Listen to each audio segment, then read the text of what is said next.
이야기입니다. 오늘은 다양성에 관한 말씀인데요. 교회만큼 다양한 사람이 모이기는 참 힘든 것 같습니다. 물론 이제 예전에 그런 말이 있었어요. 뭐 무슨 회사나 뭐 군대를 가거나 뭔가 큰 집단에 소속될수록 이상한 사람이 꼭 한 명씩 껴있다. 한 세 사람 모임 중에 한 사람은 빌런이다. 약간 이런 얘기들이 있었어요. 그만큼 뭔가 공동체가 모였으면 교회뿐만이 아니라 공동체가 모였으면 다양한 사람이 모이게 되고, 그리고 누군가는 어떤 그러한 사람들을 빌런이라고 느끼게 되는, 뭔가 우리가 생각했을 때 우리가 받아들일 수 없는 사람이야라고 느끼게 되는 사람들이 꼭 그 집단에 한 명씩 있다는 얘기예요. 최소 두 사람 이상 모였다, 세 사람 이상 모였다 하면은 그 세 사람 중에 한 명은 꼭 이상한 사람이야라고 느낄 정도로 우리가 어떤 집단에 들어가면 다양한 사람들이 모이기 때문에 의견을 맞추기 힘들다는 거예요. 근데 교회는 특별히 정말 다양한 사람들이 모이는 것 같아요. 어떤 사람은 뭐 그냥 우리 교회만 딱 생각해 볼까요? 영유치 어린이 아이부터, 그지? 그리고 90세 노인까지 있잖아요. 나이대만 해도 엄청 다양해요. 그리고 뭐 직업만 봐도 뭐 누구는 의사일 수 있고, 누구는 교사일 수 있고, 누구는 뭐 간호사, 뭐 학생, 뭐 다양한 직업군들이 모인다는 말이에요. 그 다양한 직업군들이 모이고 다양한 연령대가 모인다라고 할 때에 중요한 점이 뭐냐면 다양한 가치관을 가진 사람이 모인다는 거예요. 다행히 그 집단과 그 공동체가 수용할 수 있는 가치관이면은 보통은 괜찮은데, 그 어떤 집단이 수용할 수 없는 가치관을 가진 사람, 그 사람이 등장했을 때 우리는 문제가 발생을 하게 되거든요. 그 안에서는 우리가 흔히 느끼는 차별, 그리고 배제, 이런 것들을 경험하게 됩니다. 우리나라의 상황이 요즘에 좀 이런 상황들이 많이 있는 것 같아요. 서로 배제하고 차별하고 차이를 이제 극단화시키고, 그래서 갈등을 유발하기까지 하는 그런 부분까지 가기도 합니다. 극단적으로. 그래서 특정 세대나 집단 혹은 성별을 이제 비난하고 비하하고 혹은 차별하고 이러한 단어들이 많이 나타나기도 했는데요, 최근에는. 그래서 오늘 우리가 살고 있는 시대를 어떤 시대냐라고 규정할 때에 한 가지 특징이 차별과 혐오가 가득한 시대, 차별과 혐오가 만연한 시대라고 표현하기도 합니다. 그래서 오죽 중요하면은 이제는 대통령 선거의 공약 중 하나로 나타날 정도로 우리나라의 어떤 서로에 대한 갈등, 세대 간의 갈등, 그리고 남녀 간의 갈등, 심지어는 이제 같은 무리 안에서도 그 차별과 갈등이 나타나는, 그리고 경제적인 계층 안에서도 차별과 갈등이 나타나는 그런 혐오와 차별이 익숙해져 버린 시대가 우리들에게 이제 찾아왔다라고 하는 겁니다. 근데 하나님은 과연 이 차별과 혐오의 시대에서 우리는 어떻게 살아가야 되냐고 말을 하냐면, 하나님 안에 하나 되라고 얘기한단 말이에요. 하나님 안에 하나 되라고. 이 다양한 가치관을 가지고 있고 우선순위가 다양한데 어떻게 하면은 하나님 안에서 하나가 되어서 살아갈 수 있을까 하는 것이 이제 그리스도인 안에 숙제로 자리매김을 했다는 겁니다. 그러면 우리나라 우리 시대에만 과연 그랬을까 하는 겁니다. 우리나라 우리 시대에만 과연 이런 차별과 혐오 혹은 최소한 가치관의 갈등이 우리한테만 있었는가 하는 겁니다. 근데 그렇지 않았다는 거예요. 하나님을 믿는 백성이었다고 하는 유대 민족과 이제 그리스도인들 사이에서도 엄청난 갈등이 발생을 하게 됩니다. 뭐냐면 유대인들이 가지고 있었던 기저 중에 하나가 뭐냐면 하나님이 우리를 택하셨다. 우리는 하나님이 택하신 백성이다라는 게 있었다는 말이에요. 이게 왜 문제입니까?라고 하지만 사실은 유대 민족이 갖고 있었던 그런 하나님이 우리를 택하셨다라고 하는 거는 굉장히 좀 극단적이었어요. 우리가 그냥 뭐 하나님 우리를 택하셔서 그리스도인으로 부르셨지 하는 거랑은 굉장한 차이가 있습니다. 뭐냐면 하나님이 택하신 민족만 구원이 있기 때문에 하나님이 택하지 않은 다른 민족은 별 볼 일 없는 민족이 되는 거예요. 어차피 멸망할 인간들인데 라는 생각을 유대인들이 가지고 있었다는 거예요. 그게 이제 유대인들의 선민 사상입니다. 내가 하나님께 선택받은 민족이야. 그러니까 나 이외에 내가 속한 이 유대 민족 이외의 민족들은 별 볼 일 없는 민족들이야 라고 생각하는 거예요. 이 사람들은 결국 하나님의 구원을 받지 못할 민족들이야 라고 그 하나님의 선택에서 밀어내버리는 그런 잘못이 있었다는 거예요. 그래서 이제 당시에는 하나님도 유대민족을 차별하게 대하신다라고 당연히 생각했어요. 하나님도 우리들만 귀하게 여기신다라고 당연히 생각을 했다는 거예요. 근데 과연 하나님이 그런 분인가? 과연 하나님이 그런 분인가 하는 거였어요.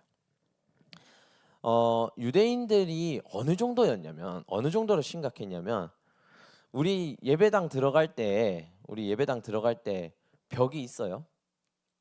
목사님 강대상에서부터 출입문까지 벽이 층층이 나눠져 있어요? 아니죠.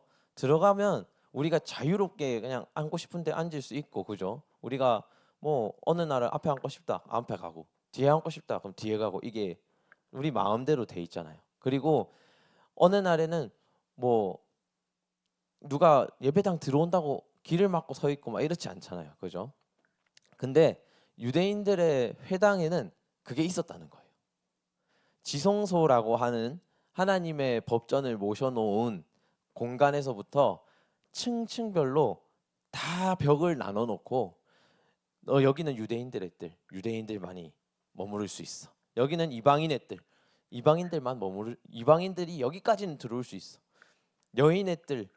여인들은 여기까지만 들어올 수 있어. 이걸 다 정해놨었다는 거예요. 내가 지성소 앞으로 가고 싶어도 못 가게 다 막아놨었다는 거예요. 그리고 그걸 들어오면은 부정하다라고 여겼다는 거예요. 근데 하나님은 오늘 아이디어가 하나 있었어요. 뭐냐면은 이 뜰을 무너뜨리고 싶었던 거예요. 이 뜰을 나눠 놓은 벽을 허물고 싶었던 거예요. 왜냐하면 하나님은 이방인에게도 여인들에게도 아이들에게도 동일하게 하나님의 그 은혜가 닿기를 바라셨거든요. 동일하게 이 사람들이 한 자리에 모여서 하나 돼서 예배드리기를 바라셨거든요. 그래서 이 울타리를 허물고 싶어 하셨다는 거예요. 이 울타리 허무는 과정들을 이제 하나님께서 하나씩 준비해 가시는데 그 첫 번째는 예수님을 보내는 거였습니다. 예수님이 오신 이후로 그 성막과 예배당을 가르는 휘장이 찢어지면서 이제 누구나 하나님 앞으로 나아올 수 있다라는 전조를 하나님께서 보여주시거든요. 근데도 안 허물어져. 근데도 이 사람들이 하나님이 먼저 하나님과 사람 사이의 벽을 허물고 다가왔는데 이 사람들은 서로의 벽을 허물지 않고 계속 나눠 놓는 거예요. 계속 나는 유대인, 나는 이방인, 너는 여인, 나는 남자, 이걸 다 나눠 놓는 거예요. 그래서 오늘 이 하나님은 또 한 가지 묘책을 냅니다. 뭐냐면 유대인 사도의 어떤 대표 중 한 사람이었던 베드로와 이방인 중에서 하나님을 믿기로 결심한 고넬료라고 하는 두 사람을 준비를 시킵니다.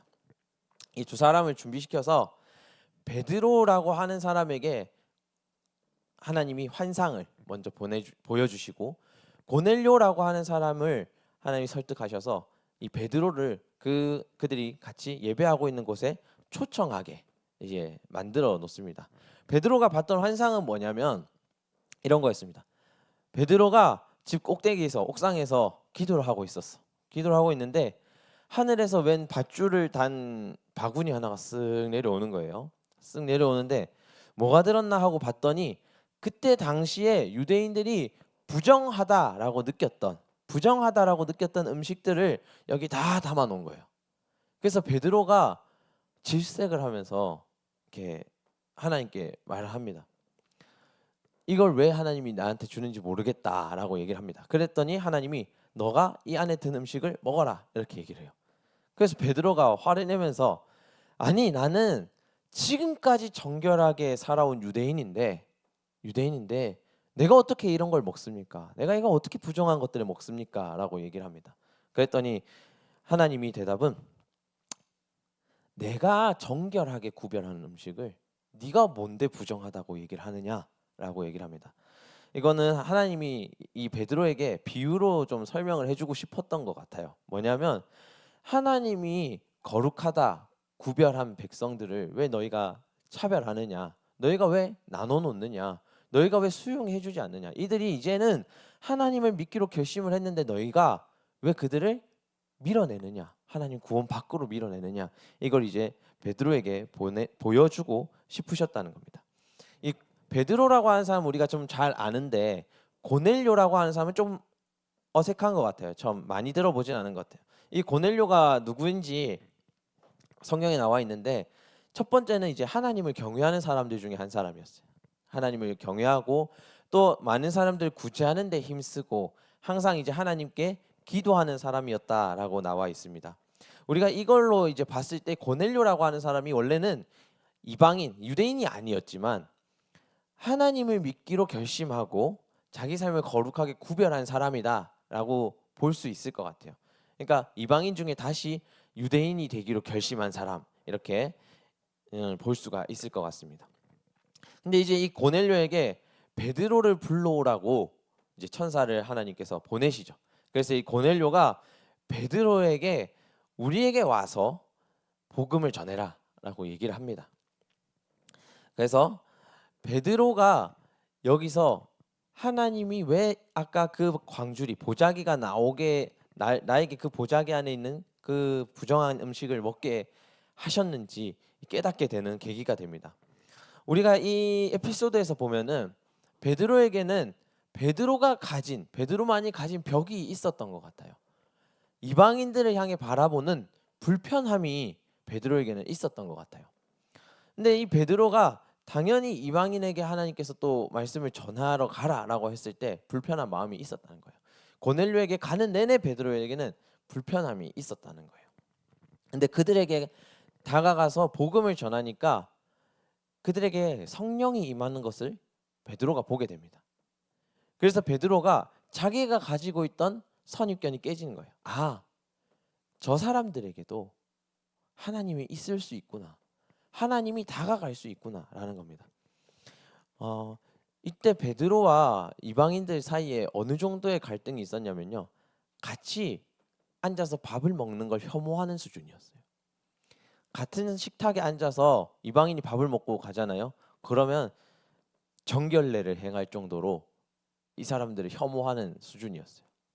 이 사람들의 마을이 내가 가는 길목에 있으면 일부러 돌아서 가. 그 정도였어요. 그 정도인데 이제는 이 사람이 이 이방인들의 마을에 들어가서 복음을 전해야 되는 상황이 되니까 얼마나 베드로가 불편을 겪었겠습니까? 마음에 얼마나 불편했겠습니까? 근데 베드로도 이들에게 성령이 임하는 것을 보니까 하나님이 같이 있는 걸 보니까 생각이 바뀌더라는 거예요. 이 베드로가 나중에는 이 일이 끝난 후에 예루살렘으로 들어가서 유대인들에게 이방인들에게도 이방인들에게도 성령이 임하시더라. 구원이 우리한테만 있는 게 아니라 모든 사람에게 있더라라는 것을 대변해 주게 됩니다. 그래서 그때 당시 이제 바울이라고 하는 우리가 많이 들었던 그분이 선교를 하고 있었는데 이 이방인들을 선교하는 것에 대해서 유대인들이 이제 태클을 걸었죠. 태클을 거니까 이 베드로가 나도 그런 줄 알았는데 이방인들에게도 구원이 있더라. 우리가 우리 안에만 벽이 있더라라는 걸 이제 얘기를 한 겁니다.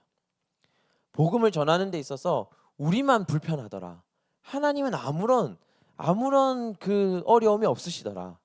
우리 안에 있는 이 차별과 벽에만 문제가 있더라라는 걸 이제 대변해 주게 됩니다. 그래서 오늘 베드로의 고백이 참으로 하나님은 사람의 외모나 국적으로 판단하시지 않는다는 것을 고백하는 겁니다. 근데 우리 안에 생각을 해볼 때 우리가 이 정도로 차별하는 게 있을까라는 생각이 들었다는 거예요. 우리 안에 이만큼 차별이라고 하는 마음이 있을까라는 거예요. 근데 생각보다 우리 안에 이런 마음들이 있을 수 있다는 거예요. 베드로는 자기가 크면서 그렇게 교육을 받았거든. 저 사람들은 부정한 사람들이야. 저 사람들한테 가면 나한테도 그 더러움이, 부정함이 옮아온다고 늘 배워왔거든요. 우리 안에는 교육받은 차별이 있어요. 우리 안에 교육받은 차별이 있어요. 저런 사람들은 안 좋은 사람들이야. 저런 사람들은 아직 성숙하지 못한 사람들이야. 저런 가치관은 내가 받으면 안 되는 가치관이야. 이런 게 있을 수 있다는 거예요. 근데 오늘 하나님은 내가 국적으로나 외모로나 평소에 있는 어떤 교육으로나 받은 그런 한계를 넘어서 임재하실 수 있는 분이라는 거예요. 교회 안에 아까 진짜 다양한 사람들이 모인다고 했잖아요. 진짜 다양한 가치관인 사람들이 모여요. 근데 교회가 유지가 돼요. 왜 그러냐면 우리가 한 성령이 다양한 사람 안에 깃들 수 있다는 걸 봤기 때문이에요. 예배를 드릴 때 우리가 기도를 할 때 우리가 나한테 기도를 할 때 임하신 하나님이 저 사람이 기도하니까 동일하게 임하시네. 이걸 봤기 때문이에요. 나를 사랑하는 하나님이 저 사람도 사랑하신 애를 보고 경험했기 때문이에요. 그래서 우리가 교회 안에 하나가 될 수 있는, 교회 안에서는 하나님 안에 하나가 될 수 있는 거예요. 한 성령으로 묶였다는 것을 느낄 수 있는 거예요. 하나님이 약속하신 바 중에 하나가 뭐냐면 너희 중에 두세 사람 모임이 있으면 그 중에 내가 같이 있겠다 하신 거거든요. 전제는 뭐냐면 하나님을 믿는 두세 사람 이상 모인 곳에, 그들이 기도하는 곳에, 예배하는 곳에 하나님이 함께 있겠다 하는 거예요. 우리가 그것을 믿기 때문에 우리가 여러 사람, 다양한 가치관, 다양한 모습, 어쩌면 마음에 들지 않는 모습이 있는 그 공동체 안에서도 하나가 되기 위해 노력할 수 있는 거예요. 우리는 하나 되는 것보다 손절하는 게 더 익숙합니다. 저 사람 나랑 결 안 맞네? 휙 돌아서는 게 훨씬 더 익숙하고 편하고 내가 인생을 살아가기 스트레스도 안 받는 가장 좋은 방법이에요. 근데 왜 교회에 오면 불편한 저 사람 봐야 되고 미련한 저 사람 봐야 되고 그것들 왜 다 감내합니까? 우리가 내가 미련할 때 날 사랑하신 하나님을 먼저 봤기 때문이에요. 내가 어리석을 때 나를 먼저 돌아보셨던 하나님을 내가 봤기 때문이에요. 그걸 경험했기 때문이에요. 그래서 나보다 어리숙해 보이는 저 사람을 포용할 수 있는 거예요. 나보다 모자라 보이고 나보다 도움이 안 되는 저 사람을 수용할 수 있는 공동체가 교회가 될 수 있는 거예요. 세상으로 나아갔을 때 우리는 어리석은 사람들 배제합니다. 나보다 지식이 모자란 사람들 저리 가라고 합니다. 나보다 몸도 약하고 도움이 안 되는 사람들 포용하지 않습니다. 근데 교회는 포용하는 공동체입니다. 나보다 어리석음을, 나보다 모자람을, 나보다 다름을 다 포용하는 공동체가 하나님의 공동체입니다. 그래서 하나님이 먼저 휘장을 찢고 세상 밖으로 나오신 겁니다. 내가 먼저 포용하겠다는 겁니다. 하나님은 그래서 그런 경계, 벽을 허물어서 서로 하나가 되게 손을 잡기를 원하시는 겁니다. 세상에는 여러 가지 높은 벽들이 있습니다. 근데 이 높은 벽들에 의해서 나라가 나눠져 있잖아요. 서로 다름이 나눠져 있는 겁니다. 근데 하나님 나라에는 이런 높은 벽이 없는 겁니다. 편견, 또 어색함, 혐오, 차별, 미움, 불안 이런 벽들을 하나님이 넘어서길 바라는 겁니다. 무너뜨리길 바라는 겁니다. 그리고 그 안에서 하나님이 하나됨으로 손잡고 나아가기를 원하는 겁니다. 그래서 우리는 하나님이 차별하지 않는 분이라는 걸 여기서 느낄 수 있는 겁니다. 동일한 기회를 주시고 동일한 믿음 안에서 동일한 성령으로 같은 말씀 안에 가르치시는 겁니다. 그리고 하나님이 그 하나님을 바라보고 나아갈 때 그 공동체가 하나 될 수 있다고 스스로 믿으시는 겁니다. 그리고 우리 안에서 실천하시는 겁니다. 그리고 우리 공동체가 그걸 실제로 증명하고 있는 겁니다. 그래서 하나님이 동시에 우리 공동체에게 말하는 것이 무엇이냐면 이 세상에서 너희가 미워하는, 너희가 싫어하는, 어색해하는 그 모든 것들 가운데 주님의 사랑과 복음을 나눌 것을 요청하고 계시는 겁니다. 출애굽기에는 유대인들의 오해를 정면으로 반박해 주는 말이 있습니다. 뭐냐면 세계가 다 내게 속하였나니 너희가 내 말을 잘 듣고 내 언약을 지키면 너희는 모든 민족 중에서 내 소유가 되겠고 라는 말입니다. 근데 전제가 뭐예요? 너희 이스라엘만이 내게 속한 것이 아니라 세계가 모두 나에게 속하였고 너희 모두가 내 언약을 지키면 내가 너희를 내 거라고 표현하겠다라는 거예요. 하나님이 선택한 거는 지금 이스라엘 뿐이지만 하나님이 원래 선택하고 싶으셨던 것은 이스라엘을 통해서 모든 민족에게, 모든 민족이 하나님에게 시선을 맡기는 그런 걸 하나님이 원하셨다는 거예요. 근데 이스라엘은 나를 선택하셨으니까, 나만 선택하셨으니까 이렇게 생각했다는 거예요. 하나님 나만 사랑하시니까 이렇게 생각을 했다는 거예요. 근데 하나님은 그렇지 않다는 거예요. 나를 사랑하신 하나님이 나를 통해서 다른 모두를 사랑하길 바라시는 거예요. 그래서 우리 그리스도인들을 우리는 축복의 통로라고 이야기하는 겁니다. 복의 통로라고 이야기를 하는 겁니다. 하나님은 모든 민족 천하 만민이 하나님의 소유라고 말씀하시고 또 그 사람들이 다 복받기를 원하시는 거예요. 그래서 우리를 그 하나님의 사랑의 통로론을 보내주셨다는 겁니다. 그리스도인들은 이 차별이 많은 세상 속에서 어떻게 살아가야 되느냐라고 하면 우리는 간단하게 이렇게 말할 수 있을 것 같아요.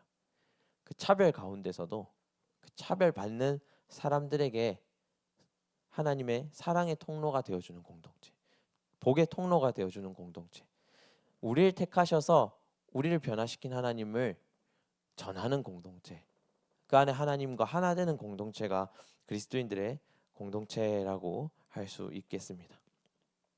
우리 시간 결단 찬양하면서 나아가겠습니다. 결단 찬양할 텐데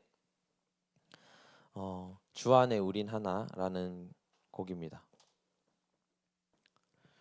우리가 이 시간 이 찬양 고백할 때에 우리 마음 가운데도